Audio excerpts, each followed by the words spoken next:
저는 사람들이 교회에 나오는 몇 가지의 이유가 있다고 생각합니다. 첫째는 이제 자연스러운 이유인데요. 바로 이제 태어날 때부터 그냥 우리 집안이 또 부모님이 나를 데리고 어릴 때부터 교회에 나오신 분들이 계세요. 이제 모태신앙이라고 되게 하죠.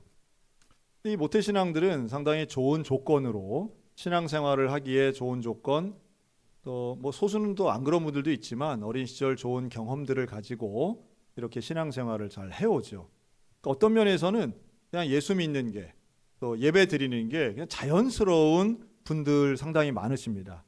이제는 선교 130년 된 한국교회에 그런 분들이 사실은 좀 많다라고 생각이 들어요. 다수라고 봐야 되겠죠. 반면 이제 두 번째는 그렇지 않은 거죠. 불신자였다가 누군가의 초청을 받아 교회에 나오게 되시는 분들이 있습니다. 이게 상당히 신기하고 우리가 이제 전도의 열매라고 할 수 있는데요. 그런데 초청받아 나오는 것도 잘 보시면 관계 때문에 이 사람이 부탁을 하니까 뭐 가긴 별로 싫은데 가셨다가 와보니까 좋네, 뭐 이렇게 교회 생활하시는 분들도 있고요. 또 어떤 분들은 교회에 나와서 내 문제가 해결되기를 원하면서 교회에 나오시는 분들이 있습니다. 그러니까 뭐 타종교도 마찬가지고요. 여러분 우리 그 무속인들 있잖아요. 점집에, 무당집에 왜 찾아가는지 아세요? 우리나라 2025년에 대한민국 사람들이 표현하는 점집이 더 많아졌죠. 가는 이유는 단 하나입니다. 마음의 평안을 얻기 위해. 좀 비슷하죠. 불신자가 교회 오는 나 교회 한번 가볼까? 옛날보다는 초청을 받아서 교회 오시는 분들이 적어지긴 했지만 그래도 교회 가면 나쁜 거 없고 마음의 평안을 얻기 위해서. 요거는 사실 우리가 초청의 단계에서는 뭐 그럴 수도 있겠지만 그게 교회의 본질이나 교회의 목적은 아닙니다.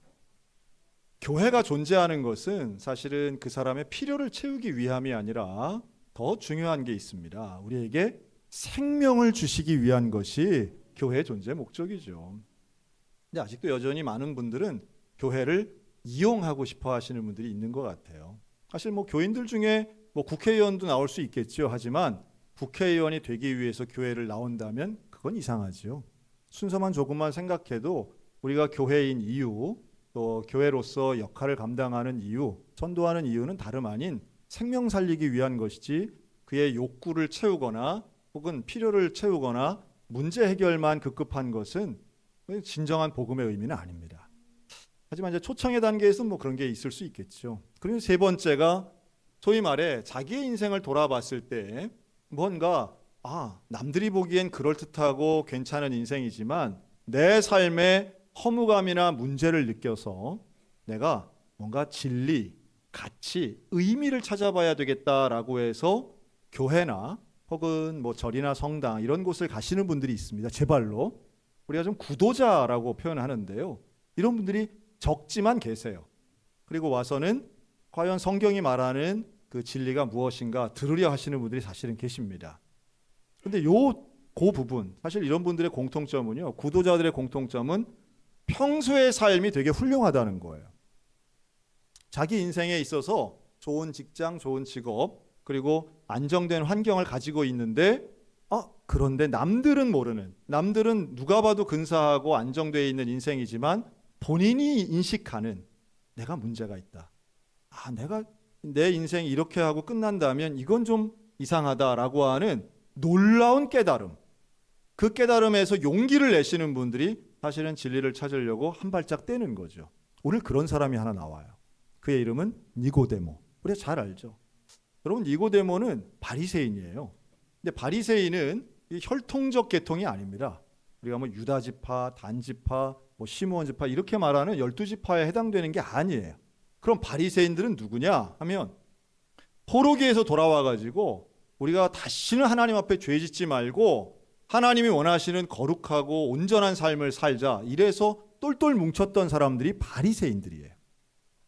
그리고 이들은 어찌나 거룩하고 경건하게 살았는지 율법을 지키려고 율법을 다 외워요. 토라라고 하는 모세오경을 다 외워요. 하루에 4시간, 5시간씩 손들고 기도하는 사람들이에요. 먹는 거 철저하게 지키고요. 시간관념이 얼마나 놀라운지 몰라요. 우상 섬기지 않으려고 해서 당시에 로마 황제가 예루살렘 성 앞에다가 큰 동상을 만들거든요. 그래서 들어오는 사람마다 절해야 돼 라고 할 때 다들 무서워할 때 나는 죽어도 못해 하고 그 자리에 가서 자기를 죽여달라고 했던 사람들이 바로 바리새인들이에요.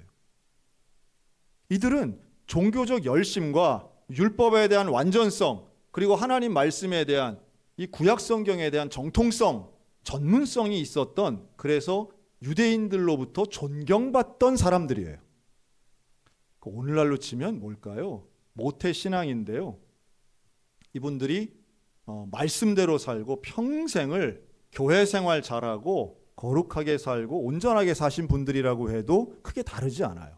근데 우리에게 있어서의 바리새인들의 이미지는 뭘까요? 예수님 반대편에 계속 서 있는 거예요. 계속 예수님 괴롭히고 반대하고 예수님 약점 잡으려고 하고, 이래서 우리에게는 바리새인들에 대해 부정적인 이미지가 있어요. 근데 이들이 평소에 했던 거 보면 형식주의라고 비난할 수는 있지만 최소한 우리들보다는 좀 나은 삶을 산 거예요, 사실. 오늘날로 굳이 친다면 저는 이분들이 보수 개신교의 지도자들이라고 저는 생각합니다. 이 바리새인들. 철저하고요. 말씀대로 살려고 애를 썼던 분들이에요. 근데 그분 중에 하나가 바로 니고데모예요. 그리고 이 니고데모는 유대의 지도자예요. 소위 말한 산헤드린 공의회 의원이에요. 이거는 바리새인 중에서도 상위 1%예요. 즉 좋은 집안에서 태어났고요. 본인이 유능해요. 공부를 잘해요. 그래서 좀 표현은 좀 그렇지만 출세를 한 거예요.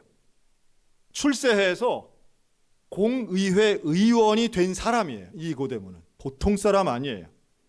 대단한 겁니다. 아주 엘리트 집안이고 모두가 인정하는 성공한 사람의 표상이에요. 자, 근데 이런 분들은 참 못하는 말이 있습니다. 그 말 중에 하나가, 따라할까요? 나에게 문제가 있다. 이 말 잘 못. 또 있습니다. 또 있어요. 자기 분야에 있어서 내가 그거 몰라. 이 말도 잘 못해요. 율법에 대한 질문 앞에 모른다는 얘기 절대 못하죠. 원래 그 분야에서 성공한 사람들은 자기 분야에 있어서는 절대로 못하는 그런 말들, 표현들이 있어요. 다시 말해 니고데모는 최소한 구원, 복음, 메시아, 하나님, 여기에 대해서는 전문가예요. 그 부분에 있어서는 모른다고 말할 수도 없고 거기에 대해서는 내가 부족하다고 말할 수 없는 사람이 니고데모예요. 그런데 속에는 뭐가 있었느냐 하면 부족해. 공허해. 나에게 문제가 있어. 풀리지 않아. 해결되지 않아. 여러분, 우리 인생에서 이런 공허감과 허무감이 느껴질 때가 있습니다. 이거 다른 걸로 못 채우는 거예요.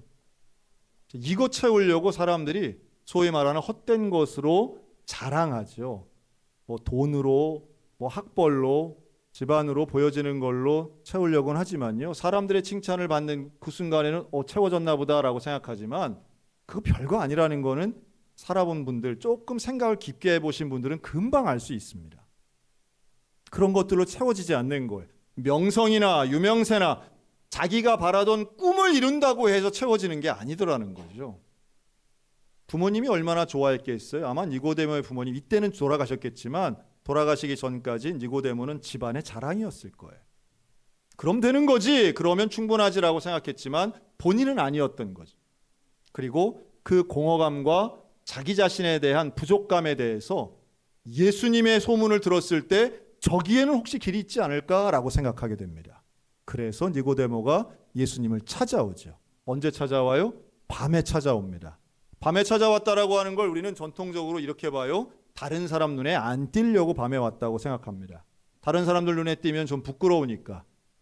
유명하고 권위 있는 니고데모가 이제 처음으로 사람들에게 주목받기 시작한 청년과 다름없는 무명의 예수를 찾아오는 건 좀 자존심 상하니까 몰래 왔다. 이게 전통적인 해석이고요. 하지만 또 일반적으로 랍비가 랍비를, 그것도 내가 존경하는 권위자 있는 랍비를 찾아가서 가르침을 받을 때는 대개 해 떨어진 이후에 찾아가는 전통도 있었던 게 사실이에요. 그래서 긍정 부정이 다 있긴 한데요. 이 두 가지를 모든 걸 어떤 걸 선택하더라도 니고데모가 예수님께 기대감을 가지고 찾아온 것만큼은 확실합니다. 그리고 찾아와서 이렇게 말합니다. 니고데모가 예수님에게, 예수님, 당신이 일으킨 여러 가지 표적들을 볼 때에 하나님이 하시지 않고서는 있을 수 없는 일이라고 제가 생각합니다. 당신은 분명히 하나님의 쓰임받은 사람인 것 같습니다. 여러분들 같으면 어떻게 했어요? 유명한 권력자, 유명한 사람이어가지고 집사님, 권사님 보니까 권사님 정말 신앙이 대단하신 것 같아요. 권사님은 일상이 훌륭하신 것 같아요. 하나님한테 쓰임받는 기적의 사람 같아요. 그러면 여러분, 그렇죠 이러겠어요? 아니면 아직 멀었습니다. 말씀 그렇게 해서 고맙습니다. 이렇게 좀 예의, 그냥 입에 발린 소리라도 하지 않겠어요? 근데 예수님은 니고데모의 말 앞에 좀 뜬금없이 말씀하세요. 그 내용이 맥락과는 좀 틀려 보이는 것처럼 보이는 이야기를 하시는데, 진실로 진실로 내가 너에게 이르노니 거듭나지 아니하면 하나님의 나라를 볼 수 없느니라. 하나님의 나라를 볼 수 없느니라. 예수님의 말씀입니다. 거듭나야만 하나님 나라 볼 수 있게 될 줄로 믿습니다. 제가 지난주에 부흥회 앞두고 우리 아멘 좀 크게 합시다 그랬더니 오후 예배 첫 집회 때 정말 아멘이 너무 큰 거예요. 그래서 제가 마음이 좀 상했어요. 서운하다. 이게 이렇구나. 제가 저 자리에 앉아가지고 일어서 사진을 찍었어요. 사람들 내가 모르는 사람이 왔나 싶어가지고 찍고 이렇게 보니까 다 아는 분인데 아멘이 너무 큰 거예요. 그래서 제가 다시 이수영 목사님 설교를 또 보고, 저도 막 아멘이 열심히 나오더라고요. 또 보고, 근데 이수영 목사님이 집회 마치고요, 마칠 때도 그랬지만 집에 가셔도 또 전화 왔어요 저한테. 소양교회 교인들은 어쩜 그렇게 아멘을 잘하고 예배가 힘이 있고 당신이 아주 은혜를 너무 받았다는 거예요. 그래서 제가 좀 혼란스럽더라고. 원래 잘해요라고까지는 제가 차마 말 못하고 강사에 따라 다른 것 같아요. 큰일 났다. 제가 그래서 회중의 문제가 아니라 강사의 문제구나 하고 제가 생각하고 나도 좀 많이 배워야 되겠다 했는데, 그 아멘 소리가 월요일 날 좀 줄고 화요일 날 좀 줄어서 다시 이렇게 회복되는 걸 보고 제가 또 위로를 많이 받았습니다. 그게 꼭 다 그런 건 아니구나. 위대한 설교자라고 다 아멘 다 큰 것도 아니구나 하는 거를 새롭게 받아서 좀 그냥 내 스타일대로 해야 되겠다. 그래도 아멘 큰 건 좋잖아요. 그리고 하나님, 예수님의 말씀 앞에 우리가 아멘을 하는 것은 동의하고 잠도 깨고 또 우리 모두에게 분명히 유익이 있을 줄로 믿습니다. 이건 그렇게 중요한 얘기가 아닌데 또 참 하여튼 그런 것 같아요. 그러니까 니고데모 앞에 예수님이 하신 말씀은 너무 명확하죠. 딱 두 가지 말씀하세요. 하나는 거듭남, 그리고 또 하나는 하나님의 나라에 대해 이야기. 근데 이게 니고데모한테는 충격이에요. 왜냐하면 니고데모는 하나님의 나라의 전문가였던 거예요. 하나님의 나라, 왕국이 바실레이아라고 하는 말인데요, 하나님의 나라, 하나님의 왕국에 대해서는 본인들이 국민이고 본인들이 전문가고 그 나라에 아주 중요한 위치가 우리 바리새인이고 나야라고 하는 자부심 있는 사람이거든요. 그런데 그 나라를 볼 수 있으려면 거듭나야 된다. 이게 처음 듣는 얘기예요. 거듭나야 된다. 원래 하나님의 왕국을 들어가는 본인이 생각하는 방법은 토라를 외우고 율법을 지키고 절기를 지키는 거예요. 그러니 이거 모르는 이방인은 절대 갈 수 없고, 이거 지키지 않는 사람들은 절대 갈 수 없는 나라가 하나님의 나라인데, 예수님 말씀은 완전히 달라요. 거듭나야 된대요. 새로 태어나야 된대요. 처음 들어보는 이야기에 니고데모가 당황합니다. 그래서 말하죠. 내가 나이가 이렇게 많은데 엄마 뱃속에 어떻게 다시 들어갑니까? 우리는 그걸 어리석은 이야기라고 하지만 내 생각과 다를 때에 사람들은 엉뚱한 이야기 하는 거예요. 여러분, 니고데모가 정말로 있다고 생각했는데 없는 것이 이 순간 밝혀지는 겁니다. 그게 뭐냐 하면 내 속에 하나님이 계신 줄 알았는데 율법은 있지만 하나님이 없는 거예요. 이걸 지적하고 계시는 거예요. 그래서 너희가 물과 성령으로 거듭나야 된다고 예수님 말씀하시잖아요. 물과 성령으로 거듭난다는 게 뭘까요? 이건 처음부터 다시 하는 거예요. 정결하게 태어나는 거예요. 그런데 그 속에 성령이 있는 것을 말씀하는 줄로 믿습니다. 거듭남은 놀랍게도 내가 아는 지식의 영역이 아니라 내 속에 있는 성령의 역사예요. 그리고 이것을 믿는 것, 하나님을 만나는 것, 영적인 실체를 경험하는 사건이에요. 이게 없으면 평생 예배당 나왔어도 구원받지 못한 거예요. 여러분, 나 자신에게 스스로에게 솔직하게 물어보시기 바랍니다. 내 안에 성령이 계시는가? 내가 하나님을 만났는가? 지식은 알아요. 율법은 있어요. 저는 이렇게 말씀드리고 싶어요. 대부분은 교회 전문가예요. 교회 전문가. 교회 생활은 오래 했어요. 그래서 교회가 어떻게 되는지는 알아요. 교회는 이래야 돼. 나름의 자기 생각이 있어요. 그게 옳고 그름을 떠나서 여기에 대해서는 있어요. 그런데 하나님에 대한 경험, 내 안에 성령이 계시는가? 이 부분에 대해서는 정말 스스로에게 솔직하게 질문하고 점검해 봐야 된다는 말씀이에요. 니고데모가 그걸 깨달은 거죠. 자, 거듭나야 되는 개념을 이해하지 못하는 이 니고데모에게 예수님이 친절하게 니고데모가 알아들을 수 있는 화법을 사용하세요. 그게 14절이에요. 14절에 광야에서 모세가 놋뱀을 높이 들었다라고 이야기합니다. 이게 무슨 얘기냐면 사실 이건 성경에 대한 지식이 없으면 잘 못 알아들어요. 근데 니고데모는 구약 전문가예요. 성경 전문가예요. 그래서 이 말만 하면 착 알아듣는 거죠. 벌써 민수기가 딱 생각나는 거예요. 아, 그렇지. 출애굽을 한 히브리 백성들이 가다가 하나님 앞에 순종하지 않았지.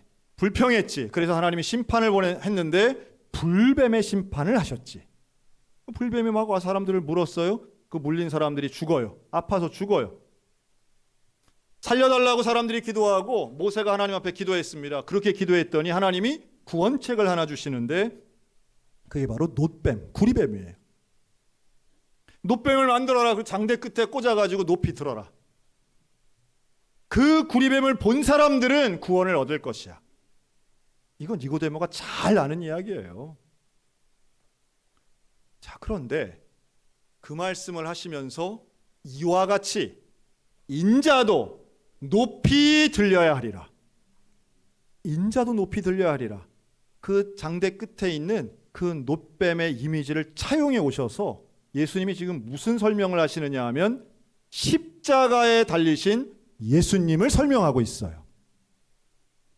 자, 십자가에 달리신 예수님을 믿으면 구원받는 줄로 믿습니다. 그 십자가에 달리신 예수님을 어떻게 믿는 것이냐? 그 사실 여부만 믿는 게 아니에요. 역사적 예수, 십자가에 달린 사건, 이것만 믿는 게 아니라 그 십자가에 달리셔서 피를 쏟으시고 죽으신 그 예수님이 나의 죄 때문에 달리셨다는 것을 믿으면 이게 믿어지는 그 순간이 우리는 거듭남의 시작인 줄로 믿습니다. 근데 이게 믿어지는 게 너무도 놀라운 기적인 거예요. 이게 믿어지는 게 기적이죠. 여러분, 이 기적을 모두가 체험하셨으면 좋겠습니다. 이 기적을 체험하면 우리는 구원에 감사하게 되고 내 삶이 완전히 새롭게 태어나는 이전과 이후가 다른 삶을 살게 됩니다. 가치관이 달라지고요. 삶의 태도가 달라지고요. 무언가를 하는 동기부여도 달라지게 됩니다. 여전히 문제가 있지만 그 문제보다 더 크신 구원을 바라보게 됩니다. 제가 최근에 한 간증을 제가 들었어요. 간증 듣고 너무 깜짝 놀랐어요. 뭐라고 하시냐? 간증은 아니죠. 설교의 일부분인데요. 만약에 예수님이 꿈에 나타나셔가지고 네 소원이 무엇이냐? 세계를 들어주겠다라고 하면 뭐라고 하겠느냐라는 거예요. 대답하지 마시기 바랍니다.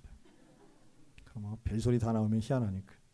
그런데 그 목사님은 이렇게 말씀하시더라고요. 예수님, 저는 소원이 이루어졌습니다. 소원이 이루어졌습니다. 예수를 믿고 구원받은 것이 저에게는 가장 큰 소원이 이루어진 겁니다. 더 이상은 예수님에게 특별히 부탁할 만한 소원이 없습니다. 오히려 꿈속에라도 예수님 만나게 돼서 전 너무 감사하고 기쁩니다. 제가 그 얘기 들으면서 소름이 났더라고요. 난 순간 세 가지 딴 거 생각했거든요. 세 가지 확 스타리버가 그냥 확 오면 이런 거 생각을 했는데 부끄럽더라고요. 그렇지. 나의 소원이 가장 큰 소원이 뭘까? 결국 생명 주신 예수님을 왜 자꾸 잊어버리지? 왜 나를 구원해 주신 그 예수님의 은혜는 그냥 기본으로 깔고 우리가 살아가는, 당연시 여기는 게 있지? 이게 얼마나 감사한 일인데, 이게 얼마나 고마운, 얼마나 대단한 기적인데 이미 일어난 기적을 우리는 잊어먹거나 무시하거나 폄훼하고 있는 나 자신을 보면 좀 부끄러웠어. 그래, 우리는 이미 소원이 이루어진 사람들이구나. 소원이 이루어진 사람들. 나머지는 보너스 같은 덤 같은 인생이구나. 어떤 분이 무덤을 그렇게 해석하시더라고요. 무덤은 더 이상 덤이 없는 게 무덤이래요. 죽어서 들어가는 무덤 있잖아요. 그러니까 인생이 덤 같은 것인데 더 이상 없으니까 죽는 거겠죠. 그런데 우리에게는 구원을 받았으면 나머지는 덤 같은 거 아니겠나 생각이 들어요. 나머지는 있으면 좋겠죠. 남들만큼 혹은 남들보다 조금 더 있으면 좋긴 하겠죠. 그러나 그것보다 훨씬 중요한 것은 영원한 영생을 주신 예수 그리스도를 통한 구원의 역사라는 사실은 변치 않습니다. 저와 여러분 모두에게 이 구원받은 놀라운 감격이 평생토록 변하지 않고 이것이 우리에겐 제일 큰 감사의 제목이 되며 이 십자가 복음을 통해서 구원받은 저와 여러분이 이 복음을 전할 수 있게 되시기를 주의 이름으로 축원합니다. 이후에 니고데모 어떻게 됐을까요? 니고데모 이후에 두 번 더 나오는데요. 공회 회의 때 예수님을 유죄라고 결정하는 그 공회에서 반대한 사람으로 한번 나오고요. 그리고 예수님이 장례 돌아가실 때 바로 예수님의 제자라고 하는 표현으로 한 번 더 나옵니다. 니고데모는 분명히 고민했을 거예요. 거듭남에 대해서 고민하고, 거듭남에 대해서 무엇이지? 거듭남은 다른 것이 아닌 내가 그토록 중요하게 여겼던 율법이나 혹은 토라나 이것이 아닌 예수 그리스도를 통해서 구원받는 거구나. 예수님을 믿는 것이, 예수님을 만나는 것이 내 인생의 영생이고 구원이구나 라고 하는 것을 이 니고데모도 깨닫게 되었던 거죠. 그거 바꾸는 게 쉽지 않았을 거예요. 오늘 저와 여러분들 가운데에도 평생을 예배당 나왔지만, 내가 평생을 예수를 믿었다고 생각했지만, 그러나 지금 우리는 과연 예수님과 함께 동행하고 있습니까? 스스로를 돌아보며 예수 그리스도 앞에 성령의 충만함으로 예수님과 동행하는 믿음의 삶을 사시기를 주의 이름으로 축원합니다. 그리고 놀랍게도 그 예수님의 복음을 증거하는 삶을 사셨으면 참 좋겠습니다.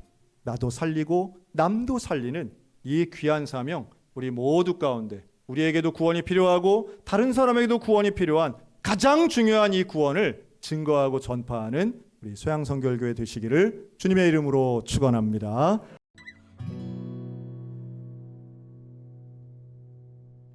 나 같은 죄인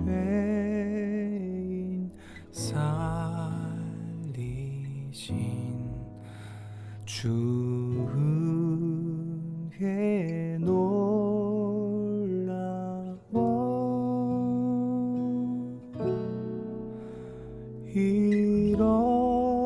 잃었던 생명